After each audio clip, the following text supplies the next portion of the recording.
If one were to ask my opinion, I'd say the case appealed to the chemist in Holmes, dealing as it did with drug interactions. But I'm getting ahead of myself.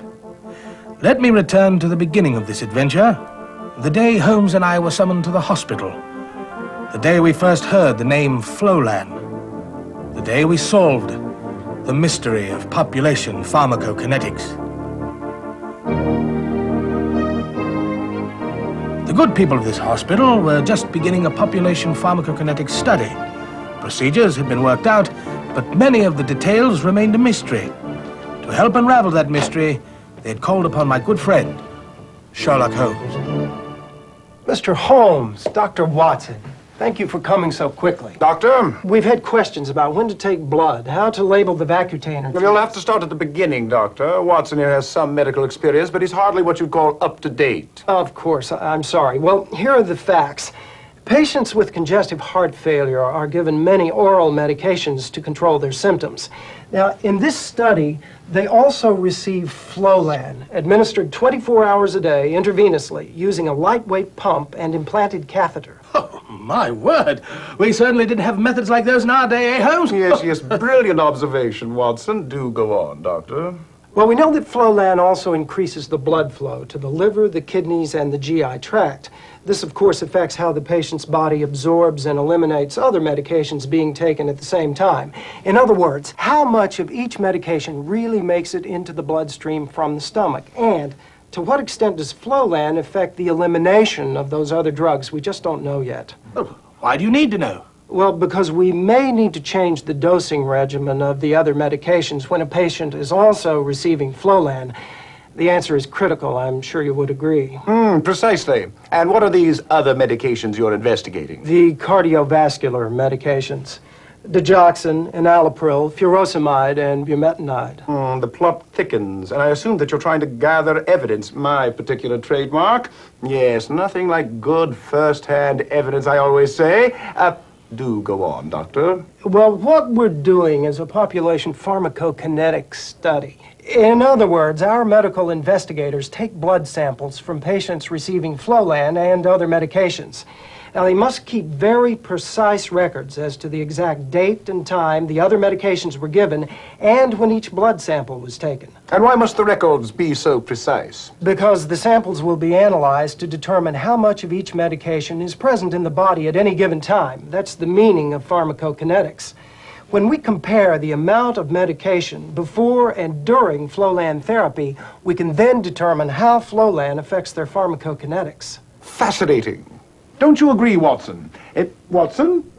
Why, the man's disappeared. But I had not gone far. Stung by Holmes' arrogance, I went into the ward to do some detecting of my own. And it was there I happened upon the key to this baffling puzzle. Oh, I didn't see you. Are you the new investigator for the Flolan study? Oh, well, I suppose I could be. I am a doctor, you know. Well, good. Here's how it's done. Come on. Now, on each pharmacokinetic sampling day, you take 4 blood samples at 3 specific time intervals. Now, as the investigator... Since he was 17 years old. Within each interval. Okay, let's back. Need to dosing history for the drugs of interest. Digoxin, enalapril, bumetanide, and furosemide for the 3 days prior to and during each sampling day. What do you mean by dosing history? Well, this means that you keep track of the dose, the route, the time, and the date of administration for each dose for a specified time. In this case, it's 72 hours before the sampling days and until the last blood sample is collected. I see. Well, how do I know when to start taking the samples and recording them? Well, first of all, you make sure the morning doses are administered together. And you write down the exact time on the chart, and we'll call that time 0. I see. So time 0 means the first time the medications are given in the morning to the minute. Right. Yes. Now, let's look at this patient's chart. Say she received enalapril at 7:30 this morning. Yes. That's time 0. Oh, of course. And when I took this blood sample, it was 9:42. See, it was the first sample, the first interval of the day. So I marked the chart, 9:42. Oh, most interesting. And what exactly are these intervals? Well, the first interval is between 15 minutes and 4 hours after time 0. Okay. Then 2 blood samples are taken between 4 and 10 hours after time 0. Then the 4th blood sample is taken between 10 and 24 hours after time 0. Don't take any 2 samples within 15 minutes of each other. Now, wait a minute. I'm confused. I can take these samples anytime I want during the intervals. You sure can. Population pharmacokinetic studies are a lot more flexible than conventional pharmacokinetic studies. And you can choose which time within the given interval, whatever is most convenient for you and the patient. See, these times should vary between different patients. You just need to remember 2 things.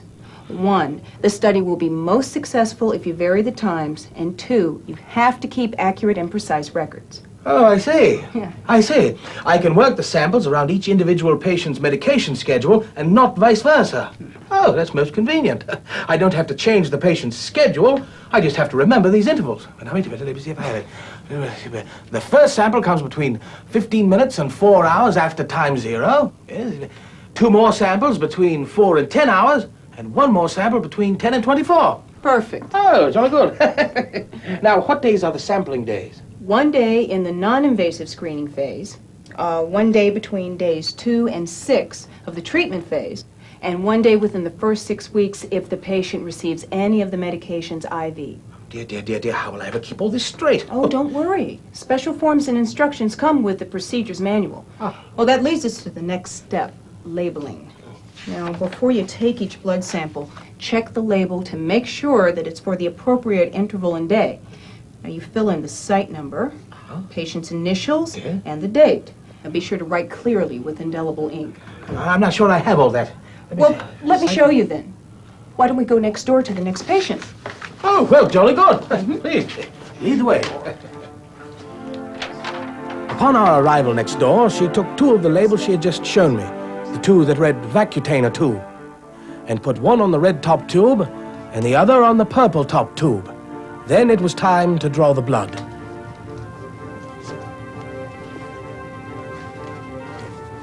Now, as I collect the blood, I'll note the exact time. Right now,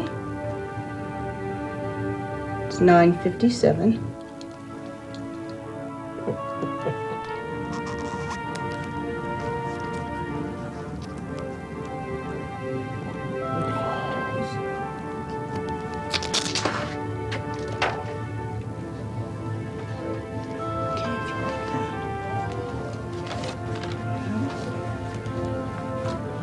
I'll write down the exact time on the forms to the minute I took the blood and on the tubes. 9:57.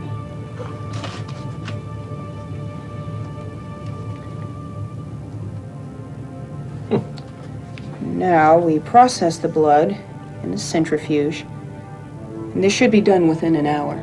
Ah, the centrifuge. Holmes won't have thought of that.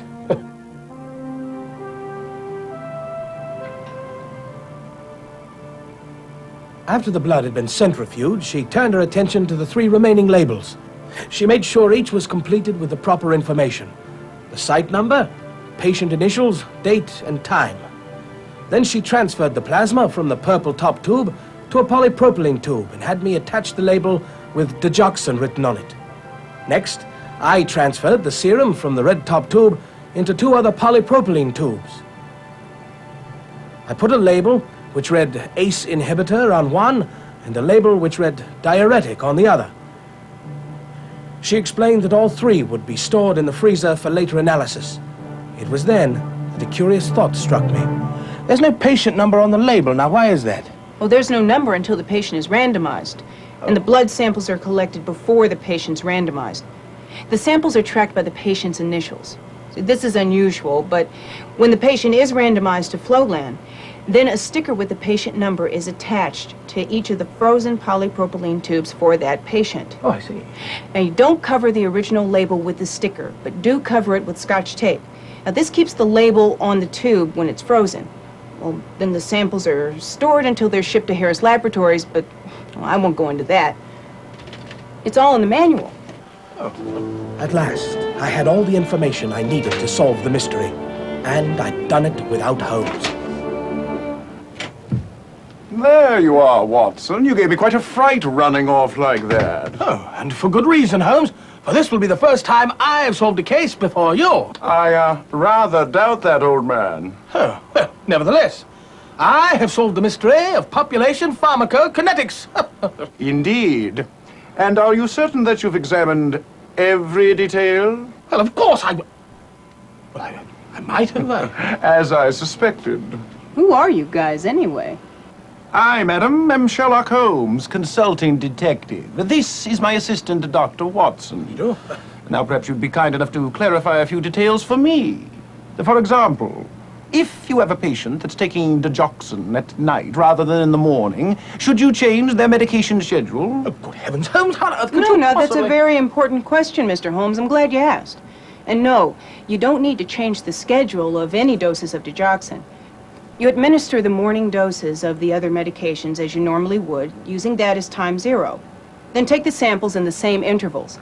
But you need to remember to write down what time the digoxin was given. Fascinating. And what if you have a patient that's taking captopril instead of enalapril? Do you do anything differently? No, you don't do anything differently. To keep things simple, we go ahead and take the samples and process them as we normally would. Then on the cover letter to the laboratory, we only circle the drugs the patient is actually taking. We'll let the company decide which samples to analyze. Excellent. And now help me to understand something. By collecting blood samples and keeping accurate records, we can learn how Flolan affects the absorption and the elimination of certain medications, correct? Well, actually, we can only learn from the oral dosing how Flolan affects the elimination of other medications. To find out how Flolan affects the absorption of these medications, we need more information. What sort of information? Well, we need to collect the same set of 4 blood samples after IV administration of these medications.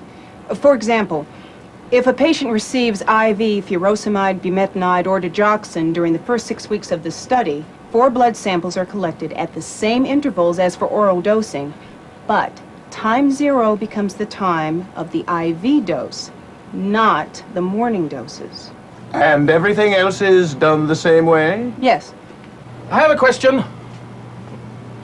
If the drug is administered through an IV, do you take just one sample? No, the samples are taken in the same intervals as for oral dosing. Well, what if I forget to take a sample? Well, then you just take an additional sample at the next interval, marking it down, of course. Well, there you are. I see you found our pharmacokinetic expert. Has she been able to provide more evidence? Quite so. She's been extremely helpful. Isn't that right, Watson? Quite. Well, I assume you want to weigh all the evidence in order to reach a conclusion.